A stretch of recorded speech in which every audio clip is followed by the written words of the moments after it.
The first time that I went to AMSOIL years ago, it wasn't quite as impressive. We had it was bigger than the original basement that they loaded oil in one quart at a time on a handheld machine, but it still was an older building that had been expanded at least 3 or 4 times to about 190,000 square feet in the original building. And now they've got 475,000 square feet. And they used to have 2 loading lines, of which it took 32 hours of time to convert one and clean the system to load another product. So obviously their shifting and loading products was a timely process. Now they have 50 separate tanks that can be lined up to the loading process. It takes less than 2 hours to do a shift to any product. And they don't have to mix it, because before they only had so many mixing tanks. I think they had 4, and they would have to mix it in those tanks, and then when they'd mix something new, they would have to purge that tank and then have it totally cleaned out to do another one. Now they have 50 tanks internal to the building that can be stored with up to, I think it's 50,000 gallons apiece, and each one of those can be lined up in less than 2 hours, and their production time is, I believe he told me, 25 times as fast the production line, as the original line they had. So he was asked a question, Scott Davis was, about when they would have to expand the plant, and his answer was build another plant, and his answer was, well, you've got me working 5 shifts out of a possible 21 right now, and we're well ahead of production. So meaning that they're working 5 days a week, an 8-hour shift, and the plant is producing enough to keep everybody in oil. So we're going to have to sell a whole lot more oil just to get them to go to 7 days a week, and then a whole lot more oil just to get them to put on another shift. Now that old building that they had has been converted. When you see it now, it's all green, Tony. It's the new Aggrand production facility, because the organic fertilizer demand has grown so fast, so quick, that AMSOIL has had to take that original 190,000 square feet and large mixing tanks in order to increase their production of Aggrand to keep up with the demand. And part of this, for this university, they had excellent information and training on Aggrand fertilizer. They're trying to encourage all of us to sell more of it, because it's a profitable product, and it appears to be a timely product for the current cost of chemical-based fertilizers. So that was interesting stuff. I don't sell a lot of Aggrand. I wouldn't mind selling a lot of Aggrand. Some of the guys in the farming belt are starting to sell a lot of Aggrand because it's an organic product, certified organic, and you can grow certified organic vegetables and fruit with it, and those are becoming much more lucrative in the farming market. So while we were divided into different sections, we did have some common places. And as John said, we had this section on diesels, and that was an interesting part, because AMSOIL recognizes that the diesel market, especially in the fleet diesel market, is going to be a significant part of their future. And so they put on a very good presentation. This young lady named Molly Brown, she's quite impressive with technical knowledge and her presentation skills, so she was one of the main presenters.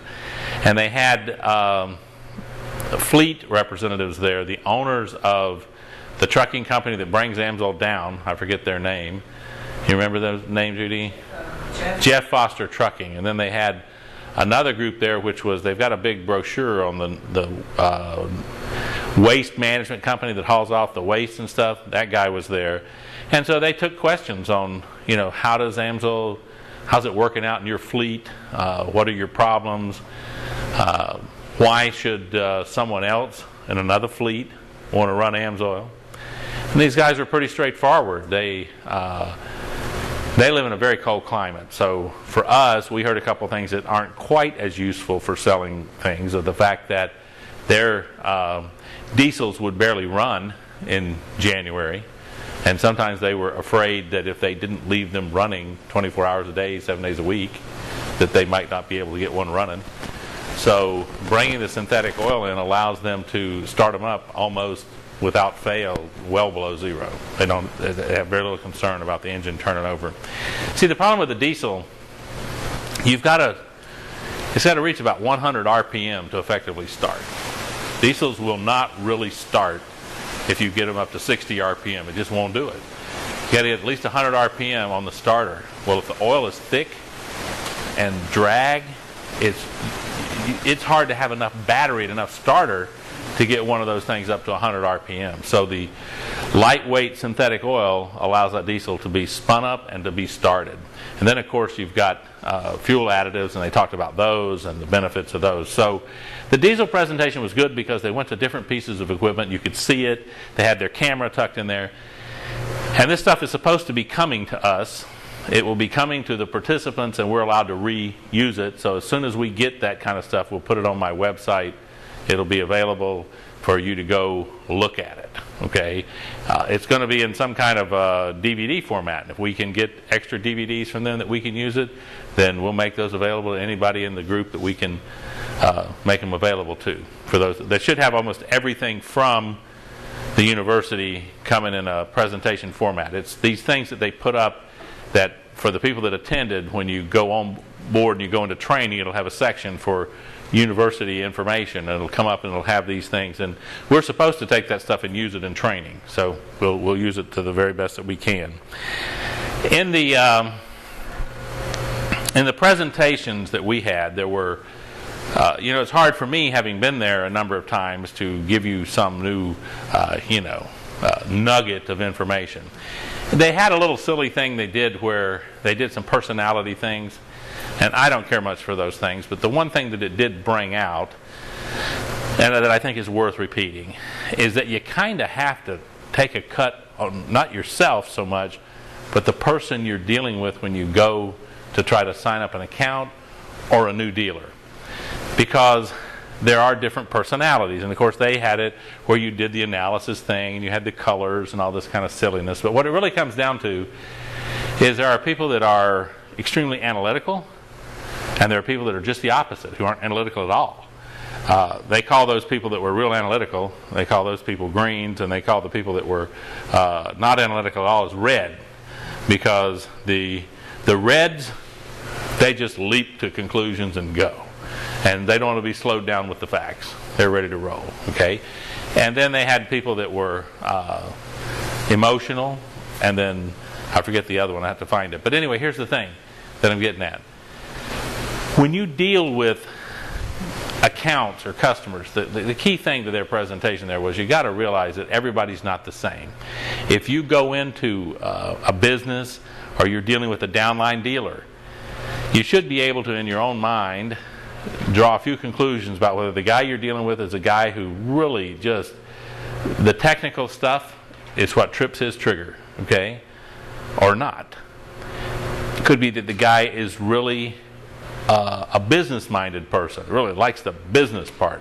Whatever it is, the key is that we need to be aware of that stuff, because we could be sitting there pounding our head, producing, somebody in a way that they're not even interested, producing their eyes gloss back. Or we could be saying, yeah, okay, look, it's a good product, you got to go forward, you got to sell this product, you got to do this is how you do it. The guy's going, I'm not convinced it's even a good product yet. How's it work? What's the technical aspect? So you have to be able to shift gears and talk to either businesses or to downline dealers so that they know, kind of what they're looking for. In other words, it's not that they won't listen to you, but it's not going to be that successful. Sometimes you go into an account, and the account, you got to understand, your customer's the account, not his customers. So it doesn't do a lot of good to try to convince the account sometimes of all the technical aspects, unless he's asking, then you want to tell him. But the real truth is he might be more interested in, if this is a good product, how does it make me money?